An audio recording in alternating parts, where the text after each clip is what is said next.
Examinem-se para ver se vocês estão na fé. Provem a si mesmos. Não percebem que Cristo Jesus está em vocês? A não ser que tenham sido reprovados. Olá, eu sou a Silvana e você está no canal Perto de Ti.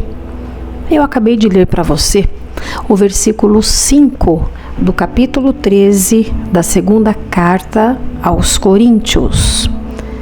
O meu canal tem por objetivo levar até você uma palavra de Deus, sempre tendo a base como a Bíblia, como a minha base, o meu alicerce. Aqui eu não falo sobre religião, aqui eu não falo sobre igreja. O objetivo é levar até você a palavra de Deus. E se você ainda não se inscreveu no canal, faça isso. Inscreva-se, faça o seu pedido de oração por meio dos comentários. Compartilhe essa mensagem. Desta forma, o YouTube entende que é um bom conteúdo e você, igual a mim, estará também fazendo o ID. E se você já está inscrito, faça seu pedido de oração do mesmo jeito, compartilhe da mesma forma e lembre-se de acionar o sininho da notificação. Desta forma, cada vez que eu postar algo aqui, você será avisado pelo YouTube. Isso não custa nada e para mim ajuda muito. Bem, vamos lá falar do nosso devocional de hoje, que está na segunda carta de Coríntios. O apóstolo Paulo, ele escreveu a segunda carta aos Coríntios em aproximadamente no ano de 55, 56 depois de Cristo, enquanto ele estava na Macedônia. A igreja de Corinto, ela estava localizada em uma cidade portuária e muito próspera da Grécia. E essa cidade era conhecida por sua diversidade cultural, porém o moral muitas vezes questionável. Era um lugar de muitos desafios espirituais para os cristãos. E os cristãos precisavam viver uma fé firme em meio a tentações e muita divisão interna. Corinto era uma cidade portuária estratégica que conectava o comércio entre o Oriente e o Ocidente. E a riqueza daquele local, daquela cidade e a diversidade cultural a tornavam um centro de grande influência, mas também um lugar de práticas imorais e idolatria. A sociedade daquela época, a sociedade coríntia, valorizava status, poder e prazeres, o que muitas vezes contrastava, diretamente com os valores cristãos. Na verdade, esse contraste existe até hoje. E além disso, lá dentro da igreja de Corinto, havia divisões, disputas sobre liderança, comportamentos imorais e até debates sobre doutrinas essenciais. Qualquer coincidência, atualmente não é mera semelhança. Por isso, os cristãos eles precisavam viver uma fé que resistisse à pressão cultural e às distrações internas, mantendo firmeza em Cristo, enquanto refletiam unidade e santidade. E qual que é o propósito desse versículo? Quando Paulo escreveu, examinem-se para ver se vocês estão na fé, ele estava lidando com dúvidas e acusações vindas de alguns novos cristãos dentro da igreja.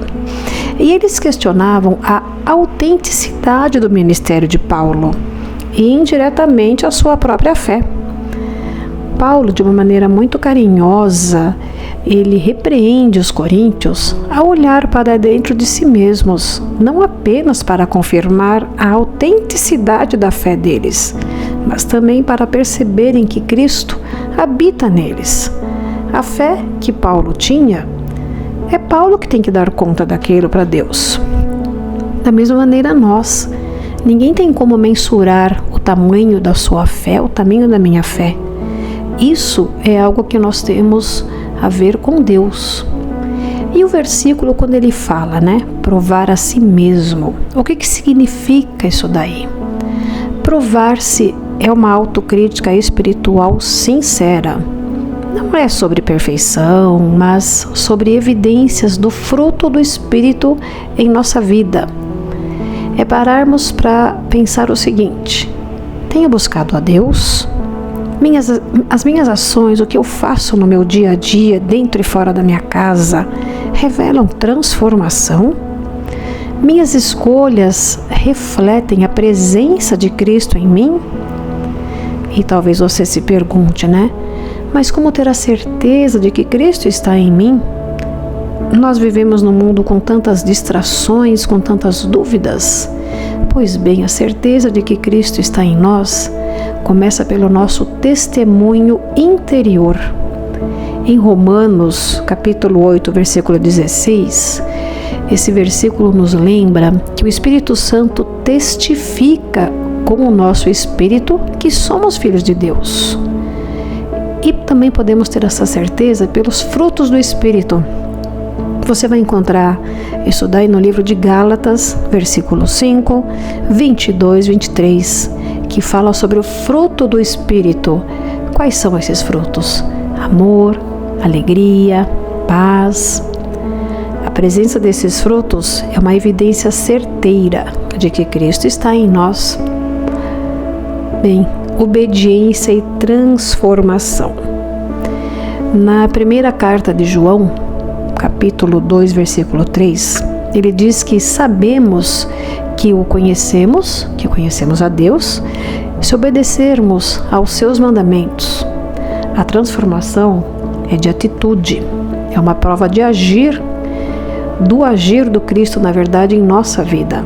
E não é só uma transformação de atitude, é transformação mental também.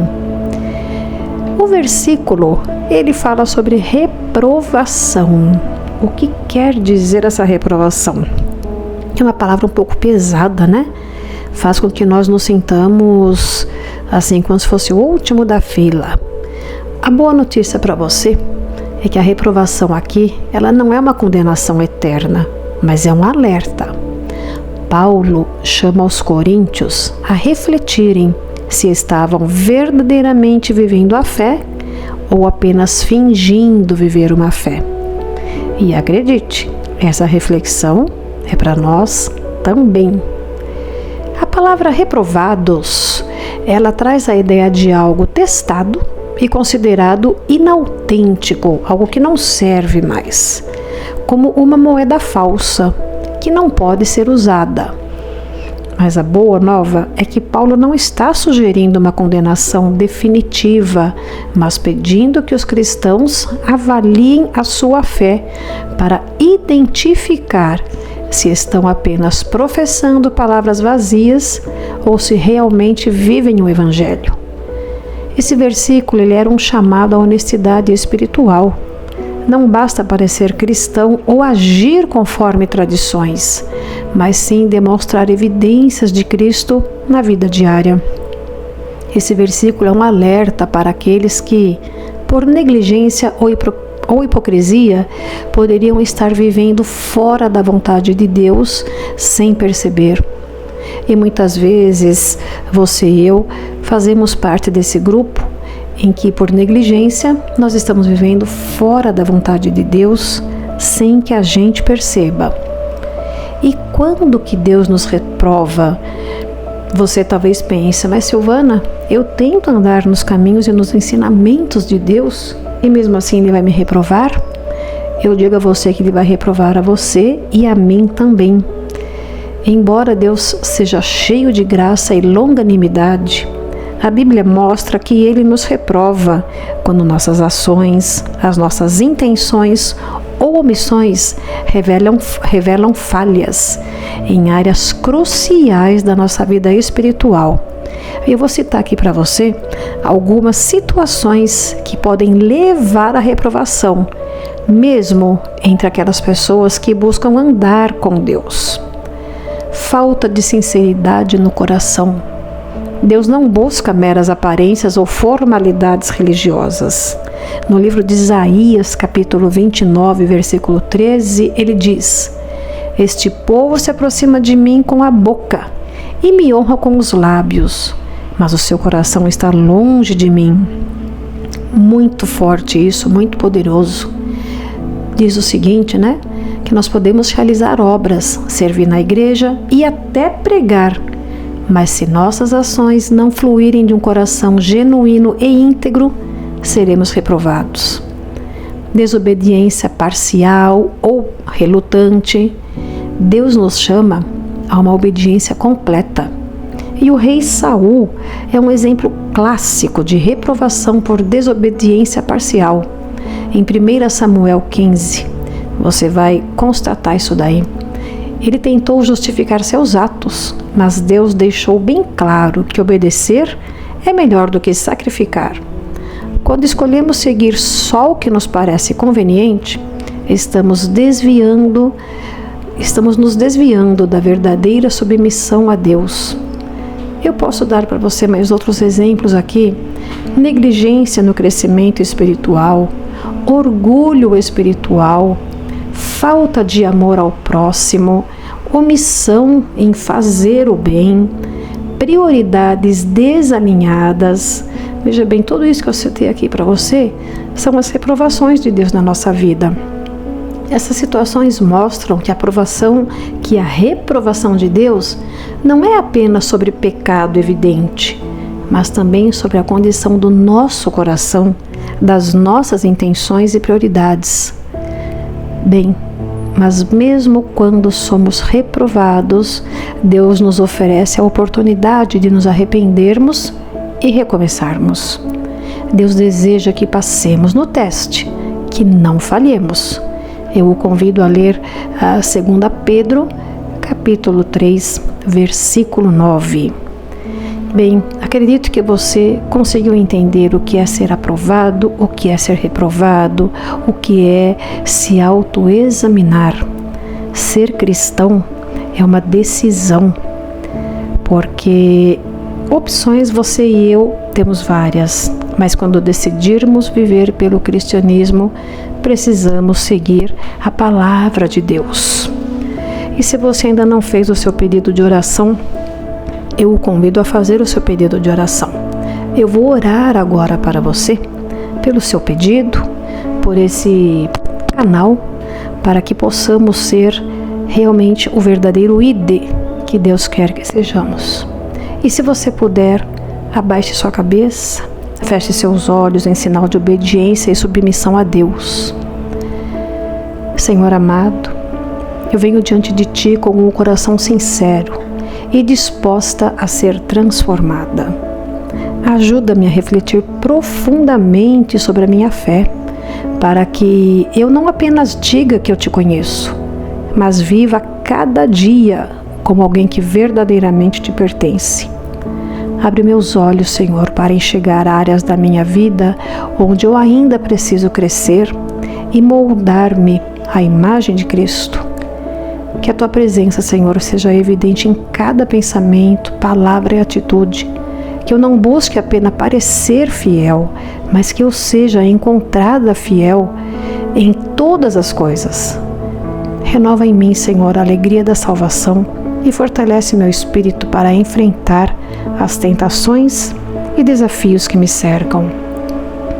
Senhor, livra-me de viver uma fé superficial ou de ser desatenta ao Teu chamado.